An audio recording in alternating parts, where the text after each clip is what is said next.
गेले 3 वर्ष मी ग्रॅज्युएटमध्ये आहे, तर माझा एक्सपिरियन्स खूप चांगला आहे. तर पहिलं इम्प्रेशन जे सरांचं माझ्यावर पडलेलं, सरांनी माझं रिपोर्ट कार्ड बघितलेलं. आमच्या ना रिपोर्ट कार्ड म्हणजे मार्क्स पण देतात आणि ग्राफ पण देतात. असा पेपर बघितला, त्यांनी चष्मा लावला, ते विचार करत पेपर बघून. मी, माझे पप्पा आणि माझी फ्रेंड होती ॲडमिशनसाठी. तर त्यांनी मला पहिला प्रश्न विचारला, कॉपी केलं का? तर म्हणजे काय कॉपी केलं का म्हणजे सर माझ्या मेहनतीने केला आहे, तुम्ही जर कॉपी केलं. तिकडे मी बोलली नाही. घरी जाऊन मम्मीला सांगितलं का, मम्मी बघा सर बोलले कॉपी केलं का. मला काही त्यांचं पटलं नाही. मला गॅरंटी नाही मी क्लासमध्ये त्या जॉईन होईल. पण पहिलाच क्वेश्चन कॉपी केला का, मग पुढच्या मार्क्स बघून त्याचा मला दरवेळेस विचारायचं कॉपी केलं का. तर त्याच्यानंतर मी जॉईन झाली. तर 8वीमध्ये माझं मॅथ्ससाठी खूप फिअर होतं. मॅथ्स म्हटलं का नको. मी आणि माझी फ्रेंड दिव्या आमचं फिअर होतं का मॅथ्स नको, मॅथचं लेक्चरच नको, मॅथ्स सब्जेक्ट काय. त्यानंतर थोड्या म्हणजे आम्ही जसं क्लासमध्ये जॉईन व्हायला लागले आणि इंटरॅक्ट करायला लागले, तर आमचे प्रॉब्लेम तसे सॉल्व्ह होत गेले. आणि मग सरांचा तर मध्ये खूपच राग यायचा. पहिले सर आम्हाला एवढे लाड करायचे. 9वी आणि 10वी मला खूप ओरडा पडलाय. काल पण मला ओरडा पडला. काल माझी चुकी नव्हती तरी सरांनी मला ओरडलेला. मी आणि सर सांगतात का मी आणि बारीकच बोलत होते, पण मी बोलत नव्हते, अभ्यास करत होते तरी पण. तर असं माझा एक्सपिरियन्स आहे, खूप चांगला आहे. म्हणजे मी विचार केलेला का ब्रेनवेव्स तसं नसेल जसं बाकीचे क्लास असते, तिकडे पण स्कूलसारखंच शिकवतो असं मला वाटतं. पण ब्रेनवेव्स बाकीच्या क्लासपेक्षा खूप वेगळा आहे, खूपच वेगळा आहे. आणि मी हा एक्सपिरियन्स लाईफ टाईम माझ्या मेमरीजमध्ये राहणार. थँक्यू. Good evening.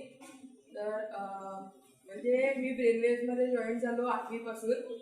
आणि जेव्हा मी 8वीत जेव्हा मी जॉईन झालो तेव्हा म्हणजे माझे असं खूप मी कमी जणांना ओळखायचो. म्हणजे जशी गीताली असेल, पारितोषला तर मी ओळखायचोच. तर मग दुसरे असे खूप लोक होते ज्यांना मी असे स्लाइटली ओळखायचो, एकदा बघितले असेल, दोनदा बघितले असेल. पण मग नंतर आम्ही असे एकदम फ्रेंडली झालो, सगळे एकसाथ फ्रेंड्स झाले माझे. ते म्हणजे खूप एकदम म्हणजे असे जवळचे झाले, जसं पारितोष आहे, वेदांत आहे, त्याच्यानंतर पुनीत आहे, ते सगळे रायन आहे, ते सगळे म्हणजे आमचा एक असा ग्रुपच होता. ते आम्ही एकसाथ बसायचो, खूप मस्ती करायचो. 8वीमध्ये तर आम्ही म्हणजे आम्हाला शिकवायला यायची स्नोबिया मिस, पण ती दररोज यायची, दररोज आमच्या कंप्लेंट, दररोज यायची, दररोज आमच्या कंप्लेंट. रायांची कंप्लेंट, माझी, पुनीत, सिद्धांत नव्हता, पारितोष आणि रायांना तर दररोज पकडायची. तर म्हणजे त्या मिस तर आमचं असंच इम्प्रेशन पडलेलं की आम्ही येतात मस्ती करतात. पण त्याच्यानंतर आम्ही असं म्हणजे खूप म्हणजे तर रायन असेल, पारितोष असेल, मी असेल, तर नंतर तिचे असे कंप्लेंट्स कमी होत गेले का. म्हणजे आम्ही नंतर एकदम फोकस झालो. मग नंतर 9वीमध्ये आलो. 9वीमध्ये आल्यानंतर खरा अभ्यास काय तो समजला. म्हणजे 8वीपर्यंतचा अभ्यास काय असतो तेच म्हणजे 9वीत गेल्यानंतर 8वीचा तो अभ्यास असा फालतू वाटला मला. 9वीत जसं गेलो सायन्स 1, सायन्स 2, म्हणजे सायन्स 1 आणि सायन्स 2 तर मला काहीच नाही समजायचं. म्हणजे अक्षरशः मी जायचो घरी, रट्टा मारायचो, जायचो एक्झामला. त्याच्यानंतर मी सायन्सवर खूप जोर द्यायला लागलो. म्हणजे दररोज जायचो, दररोज सायन्स, दररोज जायचो, दररोज सायन्स. कारण का मला मॅथ्सला एवढं काय नव्हतं, म्हणजे मॅथ्स मला इझी वाटायचं. कारण का माझे पप्पा माझा मॅथ्स घ्यायचे आणि सर पण एकदम नीट मॅथ्स शिकवायचे. तर त्याच्यानंतर जेव्हा मी 10th आले तेव्हा म्हणजे 9चे जे माझे शेवटला जे क्लिअर झालेले, म्हणजे 10चे जे माझा बेस क्लिअर झाला सायन्सचा 9th तो मला चांगला पडला 10th. तर त्याच्यानंतर 10th आत्ता जेव्हा सर आपल्याला बोलले का आम्ही रिव्हिजन सेशन घेतले 1 month किंवा 1.5 month, तर त्या सेशनमध्ये खूप म्हणजे एकदम मस्त झालं का. म्हणजे खूप सर असे पॉईंट्स द्यायचे बोर्डवर आणि दर एक टीमला असे पॉईंट द्यायचे आणि नंतर सांगायचं एक्सप्लेन करा. पहिले 2-3 दिवस तर कोणीच म्हणजे मी पण नव्हतं घेतला मनावर. त्याच्यानंतर मी दरवेळेस बघायचो का क्रिश येतो, डायरेक्ट आन्सर बोलतो, क्रिश बोलतो. त्याच्यानंतर सरांनी एक सुरू केलं का सर क्रिशला बाहेरच बसवायचे, कारण का तोच डायरेक्ट आन्सर बोलत आहे, दुसरं कोण उठायचंच नाही. मग त्याच्यानंतर मला पण समजलं का क्रिशकडून आपल्याला पण समजलं पाहिजे. मग क्रिश तेव्हा मी म्हणजे क्रिश जर माझ्या बाजूला बसला ना, मी खूप डाऊट मध्ये क्रिशकडून सॉल्व्ह करून घ्यायचो. मग त्याच्यानंतर मला समजलं का क्रिश तर मला दरवेळी सांगायला येणार नाही, म्हणून मी घरी पण चालू केलं. म्हणजे मी टॉप स्कोरर बघायचो, बुक समोर ठेवायचो आणि नंतर मग स्वतःलाच एक्सप्लेन करायचो. मग त्याच्यानंतर खूप असे कॉन्सेप्ट होते म्हणजे क्रिशला समजले नव्हते तो मला विचारायचा, मी कधी कधी जितालीला विचारायचो, असे खूप सारे जण विचारायचे. जास्ती करून म्हणजे वेदांत तो मला दरवेळेस विचारत द्यायचा आणि तो असे क्वेश्चन मला विचारायचा ना का मी कधी ते वाचले पण नसतील बुकमध्ये. खूप कॉम्प्लेक्स क्वेश्चन विचारत जायचा मला. पण नंतर मी म्हणजे मला असं समजलं का वेदांत आपल्याला एवढं विचारतो ते तर आपण बघितलं पण नाही या बुकमध्ये. मग नंतर मी ते बघायला लागलं. मग नंतर जेव्हा वेदांत आपल्याला क्वेश्चन करायचा तेव्हा मी त्याला एकदम नीट आन्सर सांगायचो. बस, थँक्यू. और आर्य जो हमारे ओवरऑल शुरुआत से सिंसियर स्टूडेंट्स हैं, जो अभी जीतानी ने बोला कि डांट पड़ा या आर्य ने बोला हम मस्ती करते थे, पर ओवरऑल वो हमारे बहुत सिंसियर स्टूडेंट्स हैं, ओवरऑल भी और स्टडीज के बारे में भी. और जो पॉइंट्स उन्होंने आपके साथ शेयर किए वो बहुत वैल्यूएबल पॉइंट्स हैं. इसी प्रकार से राइट लर्निंग होता है. जैसे पहले वेदांत उसको पूछ रहा था और उसके वजह से वो एक्टिवेट हो गया. शुरुआत में हम जो 1.5 मंथ का लर्निंग प्रोग्राम इनिशिएट किया तब सिर्फ क्रिश आता था. उसी क्रिश के बारे में शुरुआत में उसके पापा को मैंने बहुत कंप्लेंट्स दिए हुए थे, मम्मी को कंप्लेंट्स दिए हुए थे कि वो जितना बोल रहा है सीरियसली कर रहा है उतना नहीं, और उसको भी मैंने प्रूफ दिया था. और ये इनिशिएट करने के बाद वो पूरा कॉन्फिडेंस से बाहर आ रहा था और उसने बहुत बच्चों को इंस्पायर किया. तभी आर्य ये बोलना भूल गया कि तभी साहिल वो भी बाहर आता था जो हमको एक्सपेक्टेड ही नहीं था. और साहिल आके शेयर कर रहा था और दूसरा बंदा साइश. मतलब ये जो 2 बंदे हैं ये पूरे साल क्लास से कैसे भागे हमारा साहिल, और साइश स्टडी कैसे ना करे इसके लिए ज्यादा दिमाग लगाया था. तो हमको देख के बहुत आनंद हुआ कि लास्ट में ये 2 बच्चे एक्चुअली प्रिपरेशन करके आ रहे हैं. सिर्फ उतना नहीं, सबके सामने आके वो शेयर कर रहे हैं. This is the growth process and this is the unique growth process that we have initiated. और ये ग्रोथ प्रोसेस की वजह से आपको जब परसेंटेज मिलेगा वो 50 हो, 55 हो, 60 हो, 65 हो, कोई प्रॉब्लम नहीं. What is the quality of your percentage, and this is the quality that you should be proud of. Not how much you get, not quantity, but the quality. ये परसेंटेज आपको कैसे मिला? 2% कम मिला कोई प्रॉब्लम नहीं, वो तुम्हारा परसेंटेज होना चाहिए. तुमने क्या क्वालिटी, जो मैंने जितानी को डांटा, अरे क्यों डांटा? मेरा तो गलती नहीं था, हम बात नहीं कर रहे थे, हम स्टडी कर रहे थे. ओके फाइन, मेरी गलती हो सकती है, तुमको एहसास होना जरूरी है. तुमको इतना परसेंट मिला, 90% मिला, पर मैंने कॉपी करके किया. अगर कॉपी करके तुमको पता है कॉपी किया कि नहीं किया. तुमको अगर 85 मिला और बिना कॉपी किए खुद आपने अगर किया है वो भी आपको पता है, तो आपको पता होना चाहिए किस चीज के ऊपर आपको प्राउड होना चाहिए. क्योंकि कॉपी करना ये शॉर्ट टर्म शॉर्टकट्स है जब तक तुम क्लासरूम सिचुएशन में एग्जाम हॉल में होते हो, पर जिंदगी में कॉपी करके आप आगे नहीं जा सकते हो. तुमको ही खुद मेहनत करना है. Anybody else?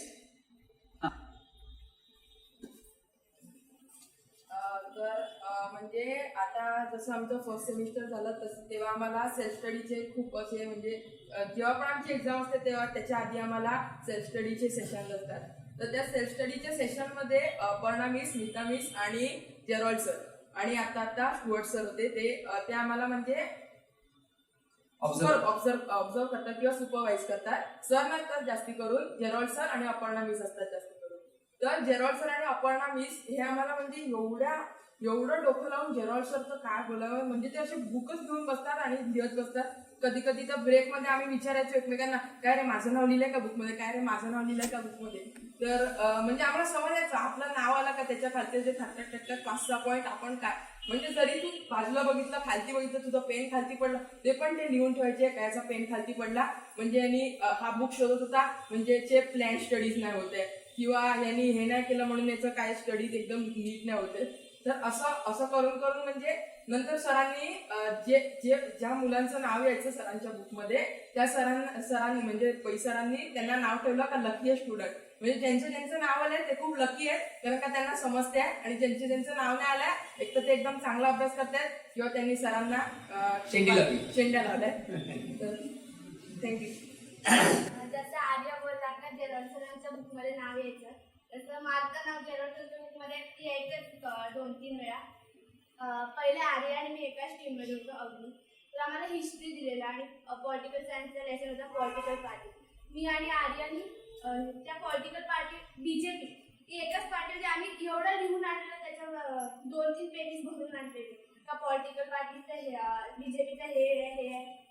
नंतर आणि सरांनी सांगितलेलं का ते क्वेश्चन ते सगळ्यांनी बोलायचं त्या क्वेश्चनवर सरांनी सांगितलं. तर आर्या आणि मी आमच्या टीममध्ये आम्ही जास्त पण उत्तर देतो आम्ही लिहून आणलेलं असं. त्याच्यानंतर सरांनी बोर्डवरती आले आणि तिकडे टीमची नावं टाकली. आर्या आणि मी एवढं करून आल्यात आणि सर बोलून पण नाही देणार आता असं आर्याने मला सांगितलं तर आता आपण एवढं लिहून आणलंय काय फायदा होणार त्याचा. तर आर्याला मी सांगितलं तर आपण एवढं लिहून आणलंय तर त्याचा आपल्याला पुढे जाऊन पण फायदा होणार. तर तो सांगतो हा जिताली तू बरोबर बोलते. मग असे माझे जे इकडे जेव्हा मी पहिले आली तेव्हा माझे फ्रेंड्स खूप कमी होते खूपच कमी होते. प्रांजल आणि दिव्य आर्या आणि पार्थ असे 4 ज्यांना मी ओळखत होती. त्यानंतर बाकीच्यांची फ्रेंडशिप झाली आणि ते पण आता मला मॅथ्स सायन्स जे कोणी आजूबाजूला असते त्यांना डाऊट विचारला का ते हेल्प करतात. त्यासाठी थँक्यू.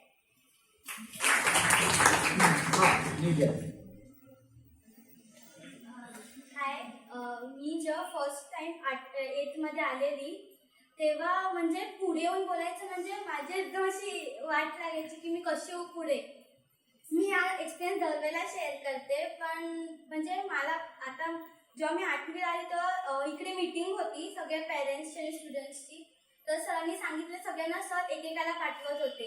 तर मी सरांना सांगितलं सर मी नाही जाणार मला जाम भीती वाटते.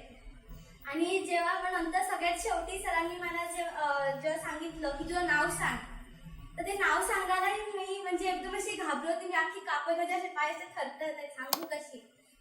तर मग नंतर 9वीला म्हणजे थोडंसं मला कॉन्फिडन्स यायला लागला की काहीतरी बोलेल मी. मग नंतर जेव्हा 10th स्टँडर्डचं गेल्या वर्षी जे 10th स्टँडर्डला होते तेव्हा म्हणजे त्यांना काँग्रेस करायला आम्ही आलेले. सो मी बघते की जिताली उठते तर मी का नाही उठू शकत. सो तेव्हा मी पण ठरवलं की मला पण बोलायचं आहे पुढे येऊन. तर मी उठली मी त्यांना कॉंग्रॅच्युलेट केलं. मग तेव्हा मला वाटलं की मी बोलू शकते समोरून म्हणजे माझा कॉन्फिडन्स अजून वाढला. थँक्यू.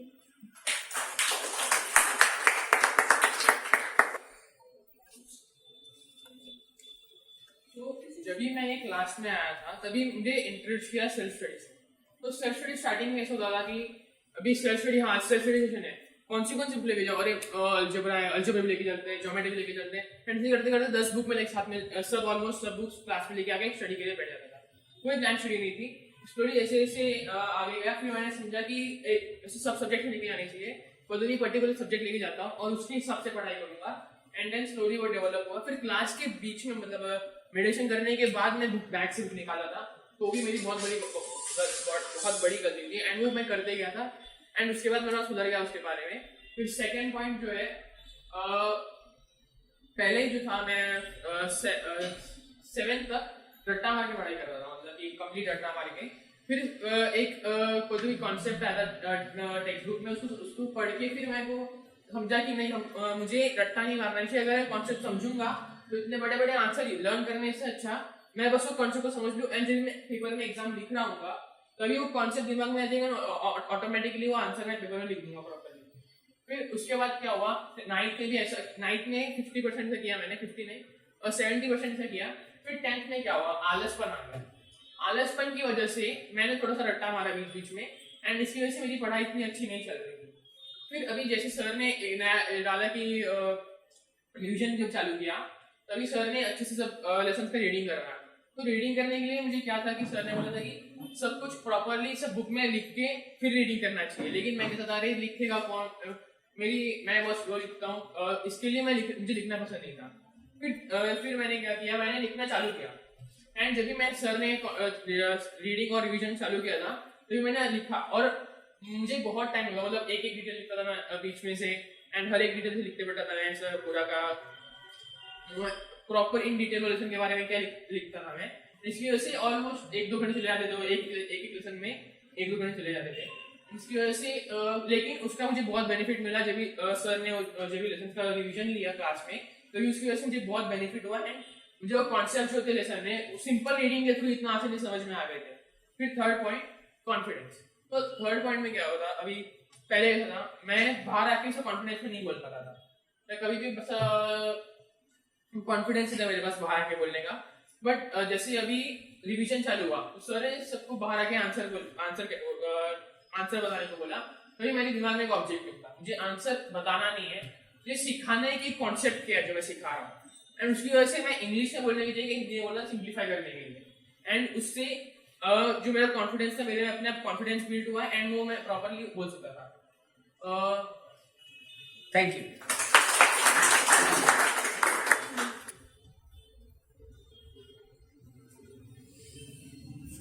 मी इकडे मिड जूनमध्ये मी क्लास जॉईन केला. त्याच्यामध्ये मी घरीच बसलेली. मला असं वाटायचं की कधी कधी लाईक दुसऱ्यांनी स्कूलचं चाललं असेल ना, मी घरी बसले. मी आता कोविड आहे ते स्कूल पण नाही काय पण नाही, ऑफलाईन सगळं. तर मग मला असं वाटायचं चल आपण गेम खेळू हे खेळू. मला म्हणजे असं वाटायचं की दुसरे मुलं पुढे जात असतील, त्यांचं स्कूल स्टडीज चालू झाले असतील, पण मला वाटायचं राहू दे पुढे. नंतर जेव्हा मी इकडे क्लास जॉईन केला तेव्हा मला माझी रिस्पॉन्सिबिलिटी समजली का नाही आपल्याला करायला लागेल की मी 10वीला आहे ना, म्हणून मला करावंच लागेल ना. मग मला इंटरेस्ट पण येऊ लागला. मग मी आता प्रोग्रेस करते. है और इमीडिएटली आने के बाद हमारा एग्जाम हुआ था तो वो टॉपर थी। तो जो उसमें बदलाव आया, एक्चुअली मैं क्रेडिट नहीं ले सकता हूँ, हम क्रेडिट नहीं ले सकते। She came with that sincerity. दूसरी बात क्रिश ने एक दोहराई कि क्लासरूम में जब ओम की बहन 4th में थी, अभी वो 12th की एग्जाम दे रही है, 4th में थी, तब हमने उसने ब्रेनवेव्स ज्वाइन किया था। स्मिता मिस उसके क्लासेस लेते थे, उसके बैच के 3-4 बच्चे थे, और तब स्मिता मिस का स्ट्रिक्ट रूल था इंग्लिश में बात करना। और वो जो बच्चे थे 10th तक, उनके साथ अगर मैं मराठी में बात करूं या इंग्लिश में, हिंदी में बात करूं, वो आंसर मुझे इंग्लिश में ही देते थे। और that was a very strict rule कि हम we are going to an English medium school, तो इंग्लिश बात करना है।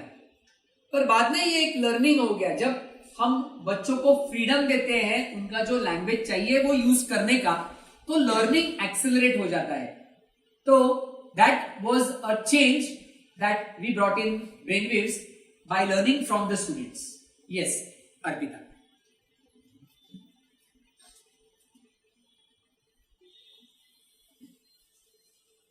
about my experience of 10th standard.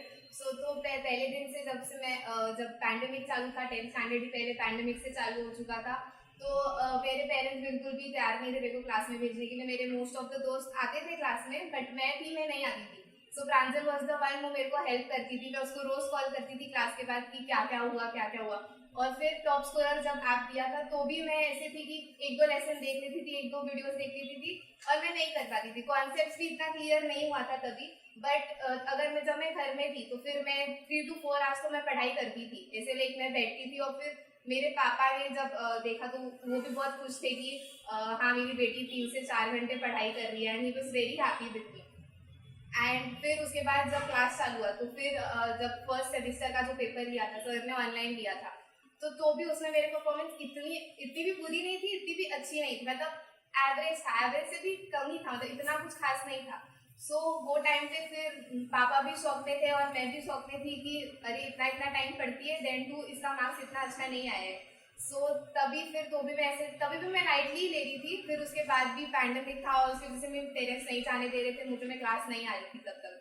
फिर बहुत टाइम तक मैं क्लास नहीं आ रही थी, अभी पिछले 2 से 3 महीने से मैं आ रही हूँ। तो भी फिर तभी भी इतना नहीं हुआ था, बिकॉज क्लास में सब आगे थे मुझसे और मुझे इतना कुछ कॉन्सेप्ट क्लियर नहीं था और मुझे सब समझ में नहीं आ रहा था।